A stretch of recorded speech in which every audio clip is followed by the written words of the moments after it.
Hello मित्रांनो, मी गुलशन बिल्दार. मित्रांनो, सध्या एक दोन दिवसांपूर्वी एक महत्वाची ऍड आलेली आहे आणि अतिशय चांगल्या पोस्टिंगसाठी ऍड आहे. आपण भरपूर वेळा ऐकतो की आयबी, आपण खूप सारे असे पिक्चर पाहतो की ज्याच्यामध्ये कोणीतरी गुप्तहेर असतो. बघा, लक्षात ठेवा, खूप सारे मूवीज आहेत, खूप सारे पिक्चर्स आहेत, तर त्याच रिगार्डिंग मधली ही ऍड आहे, ज्याला म्हटलं जातं आयबी, इंटेलिजन्स ब्युरो. भारतातली गुप्त शाखा, लक्षात, गुप्तहेर शाखा तुम्हाला माहिती असणारच आहे. सो त्या रिगार्डिंग ही ऍड आहे. जवळपास 3117 जागा आहे, म्हणजे याचा अर्थ 3700 पेक्षा जास्त जागांसाठी ही ऍड आहे. आजच्या या लेक्चरला आपण त्या स्पेसिफिक ऍड साठी, लक्षात, आयबी गुप्त शाखा विभाग, याच्यासाठी आपल्याला आज स्पेशल पाहायचंय सिलेबस काय आहे, त्याची इलिजिबिलिटी काय आहे, परीक्षेची तारीख काय आहे, वॅकन्सी काय आहे, सर्वच्या सर्व गोष्टी मी तुम्हाला एकदम शांततेत हळूवार समजावून सांगतोय, समजून घ्या. थोडक्यात जर कधी पाहायला गेलं तर इंटेलिजन्स ब्युरो हे माहिती असेल तुम्हाला, हा त्यांचा लोगो आहे, इंटेलिजन्स ब्युरो ऑफ इंडिया, ज्याला म्हटलं जातं खुफिया विभाग भारत असं म्हटलं जातं. ठीक आहे ना, सेंट्रलची पोस्ट आहे. सो जी पोस्ट आहे तिचं नाव आहे ACIO सेकंड, ज्याला म्हटलं जातं एक्झिक्युटिव्ह पोस्ट आहे. अतिशय सुप्रीम अशी पोस्ट आहे.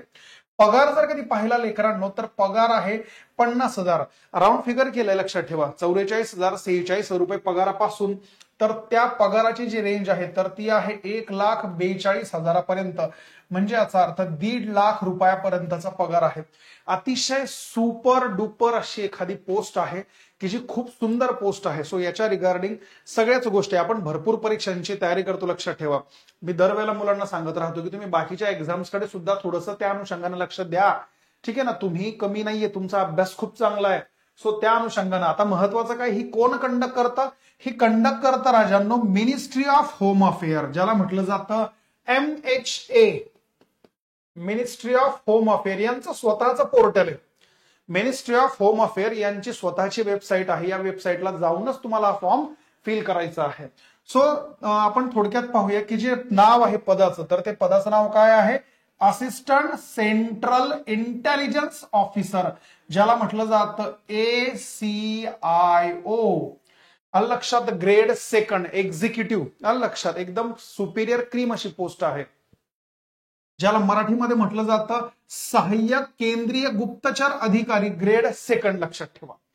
क्लासिफिकेशन काय, तर सगळ्यात महत्वाचं, ही जी पोस्ट आहे राजांनो, ही पोस्ट जाते ग्रुप सी या विभागामध्ये. जसं आपण म्हणतो ना ग्रुप ए च्या जागा, ग्रुप बी च्या जागा, तशी पोस्ट आहे ग्रुप सी आणि ग्रुप डी च्या. ज्यावेळेला SSC CGLच्या ऍड येतात तर त्यावेळेला बऱ्याचशा SSC CGLच्या ऍड मध्ये आयबीच्या सुद्धा जागा राहतात. मात्र बऱ्याच वेळेला आयबी स्वतःच्या स्वतंत्र जागा काढते. आता मी हा व्हिडिओ घेतो आहे तर याच व्हिडिओच्या सोबतीला आज एक जागा आलेली आहे ज्याचं नाव आहे आयबीची सिक्युरिटी, लक्षात, सेंट्रल सिक्युरिटी, लक्षात, सिक्युरिटीसाठी सुद्धा जागा आलेल्या आहेत की ज्या आहेत 10वीच्या बेसवरती. जर तुमचं 10वी झालं असणार आहे तर त्या रिगार्डिंग सुद्धा जागा आलेल्या आहेत. ठीक आहे ना, आता आपण याच्याबद्दल बोलूया. ही जी पोस्ट आहे राजांनो, ही काय आहे, नॉन गॅझेटेड पोस्ट आहे आणि नॉन मिनिस्टेरियल पोस्ट आहे. लक्षात, हे नॉन गॅझेटेड आहे, नॉन मिनिस्टेरियल आहे. जागांची व्हॅकन्सी किती काढली, 3,717 जागा असून ओपन साठी जागा आहेत 1,570, ओबीसी साठी 946, SC साठी 566, ST करता 226 आणि EWS साठी 442 जागा. अशा एकत्र करून जर कधी पाहिल्या तर टोटल 3,717 जागांसाठी ऍड आहे. बघा पे स्केल काय आहे, सगळ्यात महत्वाचं, ही जी पोस्ट आहे ही डायरेक्ट लेवल 7 साठी, जेवढं जास्त लेवल तुमचं जाणार तेवढा पगार तुम्हाला हायर असणार आहे. 44,900 एवढ्या पगारापासून तर 1,42,400. याच्यामध्ये बऱ्याचशा गोष्टी ऍड व्हायच्या राहिल्यात. याच्यामध्ये जे अलाउन्सेस मिळतात, जो भत्ता मिळतो, त्या बाकीच्या गोष्टी ऍड केल्यानंतर हा पगार 10 ते 15,000 वाढतो, लक्षात ठेवा. स्पेशल सिक्युरिटी अलाउन्सेस काय आहे, तर सगळ्यात महत्वाचं, तुम्ही जे काम करणार ना तर तुम्हाला तुमच्या त्या कामावरती, लक्षात, तुम्ही जर कधी अतिरिक्त काम जर कधी केलं तर तुम्हाला तुमचा जो बेसिक पे असणार आहे तर त्याच्या 20% अमाऊंट तुम्हाला जास्तीची मिळणार. फॉर एक्झाम्पल, जर 6 वाजेचं काम असेल आणि जर तुम्ही 7, 7:30, 8 पर्यंत जर कधी थांबत असाल, समजून घ्या, फक्त उदाहरण म्हणून सांगतोय, तर तुम्हाला, तुम्ही जो ओव्हर टाइम करणार आहात, जे तुम्ही अतिरिक्त काम करणार, तर तुम्हाला 20% अमाऊंट जास्त मिळणार बेसिक पेच्या. सो याचा अर्थ असा आहे, जो पगार तुमच्या डोळ्यांना दिसतोय हा पगार त्याच्यापेक्षाही जास्त होतो. त्याच्यानंतर कॅश कंपन्सेशन काय आहे, सगळ्यात महत्वाचं, तुम्हाला या ठिकाणी हॉलिडेज ड्युटी म्हणजे याचा अर्थ 30 दिवसांपर्यंतच्या सुट्ट्या दिलेल्या असतात. आणि सगळ्यात महत्वाचं अजून काही अलाउन्सेस आहे का? ज्या पद्धतीने सेंट्रल बाकीच्यांना अलाउन्सेस पे करतं सेम बेसिसवरती तुम्हाला सुद्धा याच्यामध्ये अलाउन्सेस मिळत राहणार. मग सर याच्यासाठी इलिजिबिलिटी काय आहे, पात्रता काय असली पाहिजे? तर पात्रतेमध्ये सगळ्यात महत्वाचं तुमचं जे शिक्षण आहे तर ते ग्रॅज्युएशन असलं पाहिजे. काय असलं पाहिजे? ग्रॅज्युएशन. कुठूनही तुमचं वायसीएम मधून जरी ग्रॅज्युएशन झालं तरी सुद्धा चालणार आहे. बीए, बीकॉम, बीएससी, बीबीए, लक्षात बीसीए काही असू द्या चालतं. त्याच्यानंतर सगळ्यात महत्वाचं अशी अपेक्षा आहे की जर तुम्हाला कॉम्प्युटरचं नॉलेज असेल तर खूप चांगली गोष्ट आहे, हा फायदा तुम्हाला पुढे इंटरव्ह्यूला होणार. एज लिमिट किती आहे? सगळ्यात महत्वाचं मिनिमम एज 18 आहे आणि मॅक्झिमम एज किती आहे? 17 आहे. आणि हे सुद्धा कधीपर्यंत मोजलं जाणार? 10 ऑगस्ट 2025. 10 ऑगस्ट 2025 या तारखेपर्यंत कमीत कमी तुमचं वय 18 आणि जास्तीत जास्त वय तुमचं 27 वर्ष असलं पाहिजे. जर तुम्ही एसटी एसटी मधून असाल तर तुम्हाला 5 वर्ष आणि ओबीसी मधून असाल तर तुम्हाला 3 वर्षांचं काय आहे? रिलॅक्सेशन आहे. त्याच्यानंतर सेंट्रल गव्हर्नमेंट एम्प्लॉईज. जर तुम्ही ऑलरेडी कोणत्या तरी सरकारी सेंट्रलच्या गव्हर्नमेंटच्या डिपार्टमेंटमध्ये काम करत असाल तर तुम्हाला लक्षात, जर तुम्ही इलिजिबल असाल तर तुमचं जे एज लिमिट आहे तर ते आहे 40 पर्यंत तुम्ही एक्झाम देऊ शकतात. जर तुम्ही एखादे विधवा आहात, विडो किंवा डायव्हर्स वुमन असाल, लक्षात म्हणजे याचा अर्थ आपण म्हणतो ना की जर विडो असणार किंवा डायव्होर्स झाला असेल तर महिलांना स्पेशल. जर तुम्ही ओपन कॅटेगरीतून असाल तर तुम्हाला एज लिमिट आहे 35. ठीक आहे. जर तुम्ही ओबीसी मधून असाल तर 38 आणि एससी एसटी मधून जर असाल तर तुम्हाला एज लिमिट आहे 40. त्याच्यानंतर बघा, त्याच्यानंतर काय पाहिजे? एक्झामचा पॅटर्न काय? ही जी परीक्षा आहे राजांनो, ही परीक्षा 3 टप्प्यात होती, लक्षात ठेवा. ही परीक्षा 3 टप्प्यांमध्ये होते. फेज 1, फेज 2 आणि फेज 3. लक्षात ठेवा 3 फेज मध्ये परीक्षा होते. सेंट्रलच्या कोणत्याही परीक्षांना फेज हा शब्द म्हणजे याचा अर्थ टियर 1 म्हटलं जातं. मग आता सगळ्यात महत्वाचं टियर 1 काय आहे? तर टियर 1 आहे तुमचा ऑब्जेक्टिव्ह पेपर आहे. पेपर आहे 100 मार्कांचा. लक्षात. आणि किती विषयांमध्ये विभागला आहे? 1, 2, 3, 4, 5. याचा अर्थ प्रत्येक विषयाला 20 मार्क आहेत. प्रत्येक विषयाला किती मार्क आहेत? 20 मार्क आहेत. 20 मार्क लक्षात. एक प्रश्न एका मार्काला. आता या ठिकाणी सगळ्यात महत्वाचा मेन गेम आहे. आयबीच्या जरी या जागा निघाल्यात तरी काही गोष्टी जरा लक्षात ठेवा. यांच्या करंट अफेअर मध्ये हे लोक जनरल नॉलेजही विचारून घेतात. लक्षात. यांच्या या करंट अफेअर मध्ये हे जनरल नॉलेजही विचारून घेतात. आणि पेपरची लेव्हल जशी दिसते आहे तशी नाही. त्याच्यापेक्षा थोडासा पेपर हा थोडासा मॉडरेट पेक्षा थोडा सोप्यापेक्षा थोडा कठीण पेपर असतो राजा. कारण तेवढी स्पर्धा आहे. प्रचंड सारे लोक याच्याकडे जातही नाहीत. लक्षात. असा एक सेक्शन आहे. जर तुमची इच्छा असेल तर भारी आहे. जनरल स्टडीज आहे 20 मार्कांना. त्याच्यानंतर न्यूमरिकल ऍप्टिट्यूड आहे. काय आहे? न्यूमरिकल ऍप्टिट्यूड म्हणजे आपलं गणित आहे. गणित आहे 20 मार्कांना. रिझनिंग आहे 20 मार्कांना. 20 प्रश्न 20 मार्कांना. इंग्रजी आहे 20 प्रश्न 20 मार्कांना. संपूर्ण जो टियर 1चा जो पेपर आहे याचं ड्युरेशन आहे 1 तास. आणि निगेटिव्ह मार्किंग किती आहे? 1/4. 4 प्रश्न चुकले तर 1 मार्क जाणार असं आहे. एकदा का तुम्ही जर कधी टियर 1 क्वालिफाय जर कधी केली तर तुम्ही टियर 2 मध्ये म्हणजे फेज 2 मध्ये जाणार की जी आहे डिस्क्रिप्टिव्ह आणि ज्याच्यामध्ये फक्त एकच तुम्हाला विषय पाहायला मिळणार आणि तो आहे एसे.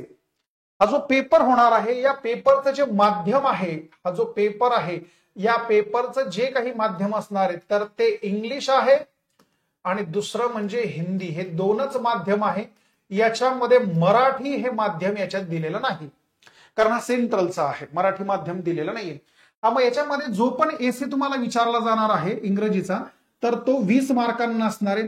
त्याच्यानंतर इंग्रजीचे जे कॉम्प्रिहेन्शन आहे उतारा जो आहे तर तो 10 मार्कांना आहे.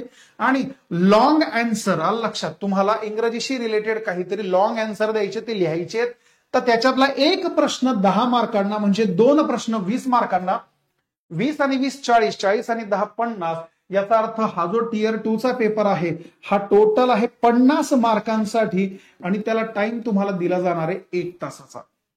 लक्षात. याच्यासाठी टायमिंग काय आहे? टायमिंग आहे 1 तासाचा. हे जरा लक्षात ठेवा. क्लिअर आहे बिलकुल. आणि त्याच्यानंतर तिसरी फेज आहे ज्याला म्हटलं जातं इंटरव्ह्यू. इंटरव्ह्यू हा 100 मार्कांचा इंटरव्ह्यू फेस टू फेस राहणारा इंटरव्ह्यू आहे. लक्षात ठेवा. जसे जनरल इंटरव्ह्यू होतात त्याचप्रमाणे तुमची मुलाखत असणार आहे. सो हा होता तुमचा एक्झाम पॅटर्न. आता थोडंसं आपण डिटेलमध्ये जाऊया. मी तुमच्यासाठी थोडा चार्टही बनवलाय, तुम्ही पाहू शकतात. ज्यांना तिथं नसेल कळालं त्यांनी इथं पाहून घ्या. स्पेशली तुम्हाला दिलेला आहे. हा आहे टियर 1. हा आहे टियर 2, आलं लक्षात. त्याच्यानंतर आहे टियर 3, ज्याच्यामध्ये आहे इंटरव्ह्यू आहे, आलं लक्षात. याच्यामध्ये सगळ्या गोष्टीत पर्सनॅलिटी टेस्ट आहे, कम्युनिकेशन तुमचं कसं आहे, सब्जेक्टचं नॉलेज आहे का तुम्हाला, तुम्ही त्या पदासाठी सुटेबल आहात का, बऱ्याचशा गोष्टी तुम्हाला याच्यातून विचारल्या जाणार आहेत. आता याच्या पुढे आपण पाहूया बघा, सगळ्यात महत्वाचं. मग आता याच्या पुढे काय आहे, सिलेक्शन प्रोसेस मी तुम्हाला आत्ताच सांगितली की टियर 1 द्यावी लागणार, मग टियर 2, मग इंटरव्ह्यू, आणि मग तुम्ही कुठं पोहोचणार आहे, फायनल मेरिट वरती तुम्ही लोक पोहोचणार. आता सगळ्यात महत्वाचा, हा लक्षात ठेवा, सगळ्यात महत्वाचा आता याच्यामध्ये आहे कट ऑफ, आलं लक्षात. याच्यामध्ये काय आहे, कट ऑफ आहे. आणि हा कट ऑफ जो या ठिकाणी मी लिहिलेला आहे ना, हा कट ऑफ आहे मागच्या वर्षांचा. याचा अर्थ इथं प्रत्येकाचा कट ऑफ तुम्हाला दिलेला आहे की 35 आहे, 34 आहे, 33 आहे आणि काय आहे 35.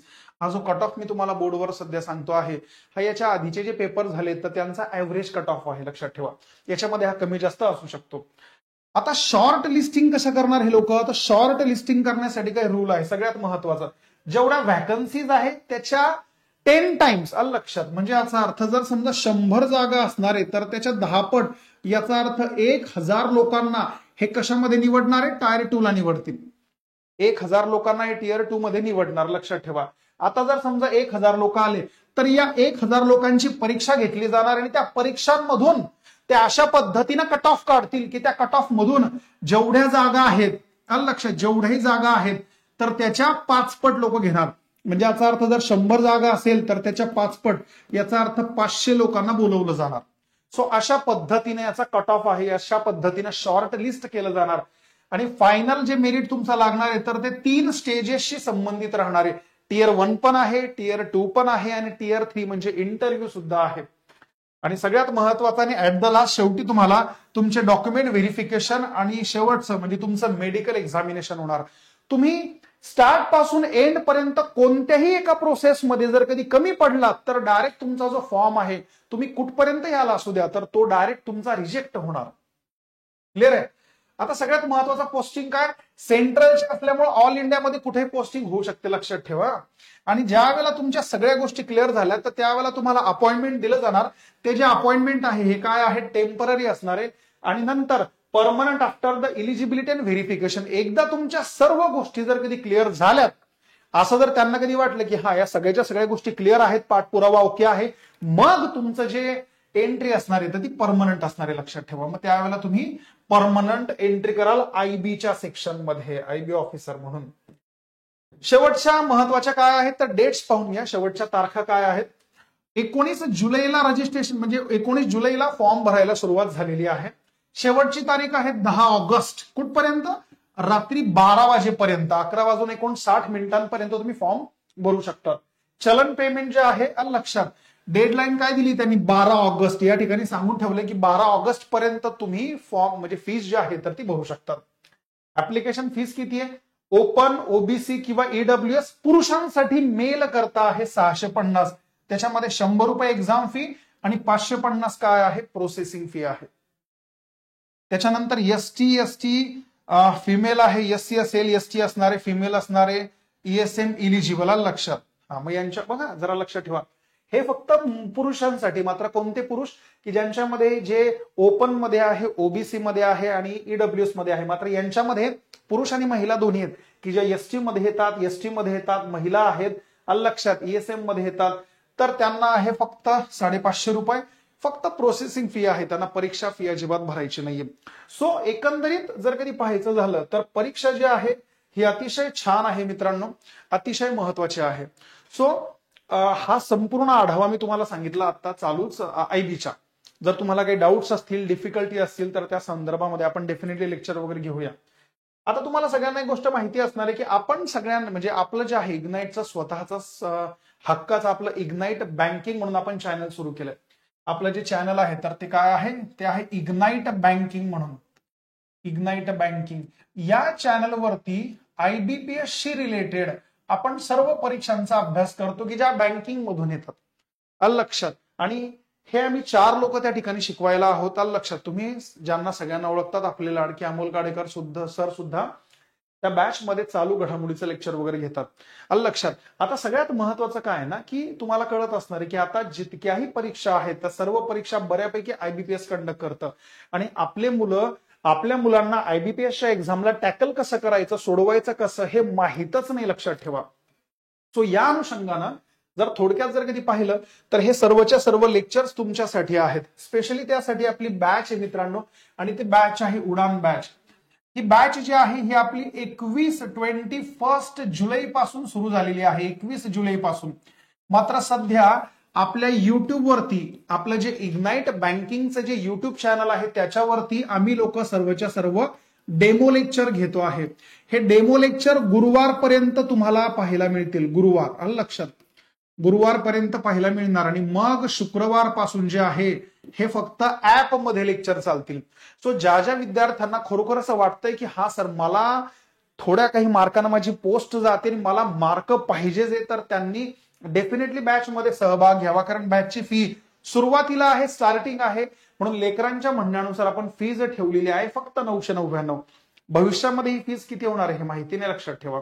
सो जेही लेकरं असतील की ज्यांना इच्छा आहे तर त्यांनी बिलकुल याच्यामध्ये फीज म्हणजे पैशांचा विचार न करता 999 रुपये मात्र एवढी फीज आहे.